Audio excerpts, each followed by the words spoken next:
माशूक एक ऐसा शख्स जो देखने में ही खौफ और रोब का तासुर छोड़ देता है। इसकी शख्सियत इतनी दबंग थी कि जिस किसी ने भी इसे देखा अक्सर लोग खौफ से कांप जाते, कुछ तो बेहोश तक हो जाते।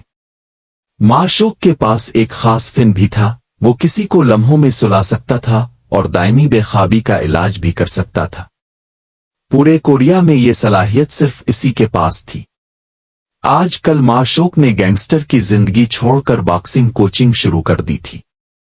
एक मुकाबले में इसके शागिर्द को जीतना चाहिए था, मगर फेडरेशन ने धोखे से टाइटल किसी और को दे दिया। जब माशूक ने अपने शागिर्द के हक में आवाज उठाई तो सामने वाले कोच ने सीनियर होने का रोब झाड़ते हुए इस पर हुक्म चलाने की कोशिश की। नतीजा जाहिर है, माशूक ने एक घूंसा रसीद किया और उसकी नौकरी भी हाथ से गई। नौकरी छूटने के बाद इसकी बहन ने इसे एक छोटे कस्बे के स्कूल में पीटी टीचर और डिसिप्लिन इंचार्ज की नौकरी दिलवाई।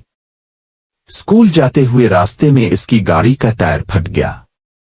वो सड़क किनारे खड़ा था कि इसकी नजर एक गुमशुदा लड़की के इश्तिहार पर पड़ी जो किसी ने बारी तरह खराब कर रखा था।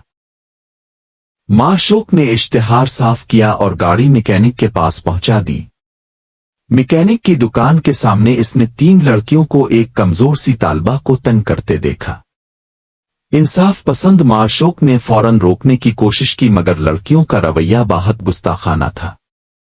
स्कूल पहुंचने पर प्रिंसिपल ने इसे जिम्मेदारी दी कि वो न सिर्फ खेलों का उस्ताद हो बल्कि तलबा से बकाया फीस भी वसूल करे। लेकिन स्कूल के बच्चे इसके रोब को खातिर में ना लाते और ज्यादा पसंदीदा नरम मिजाज और टीचर के साथ रहते। एक दिन इसने वही लड़की यौन जी जिसे कल तंग किया जा रहा था को देखा। वो भी फीस न देने वालों की लिस्ट में थी। माशूक ने हिम्मत करके फीस मांगी, मगर इसने कोई तवज्जो ना दी। यौन जी दीवार फलांग कर स्कूल से निकल गई। माशूक ने इसका पीछा किया और देखा कि वो एक मशकूक अंडरग्राउंड क्लब में दाखिल हुई है। अंदर एक गुंडा यौन जी को जबरदस्ती कमरे में ले जाने लगा, मगर माशूक ने आड़े हाथों लिया और यौन जी को बाहर निकाला। यौन जी ने बताया कि इसकी बेहतरीन दोस्त बोमी कई दिनों से लापता है। वो अपनी बीमार दादी का इलाज करने के लिए स्कूल के साथ साथ काम भी करती थी। स्कूल वालों ने मदद करने के बजाय इसे डांटा था कि वो इश्तिहार क्यों लगा रही है। माशूक ने अगले दिन बोमी की दादी से दस्तखत लेकर पुलिस को केस दर्ज करवाया, मगर पुलिस ने कोई संजीदगी ना दिखाई। इसी दौरान माशूक ने स्कूल के लड़कियों के वॉशरूम में एक खुफिया कैमरा दरियाफ्त किया। इसने रात भर इस फुटेज की जांच की तो पता चला कि यह कैमरा खूबसूरत और टीचर ने लगाया था। माशूक ने यौन जी को खबरदार किया, मगर देर हो चुकी थी और टीचर ने यौन जी को अगवा कर लिया। माशूक उसके घर पहुंचा तो वहां एक खुफिया कमरा मिला जहां इसे बोमी की गुमशुदगी का राज पता चला। असल कातिल स्कूल का चेयरमैन निकला जो मेयर बनने की इंतखाबी मुहिम चला रहा था। इसका बेटा यानी वही और टीचर भी इस जुर्म में मुलव्वस था।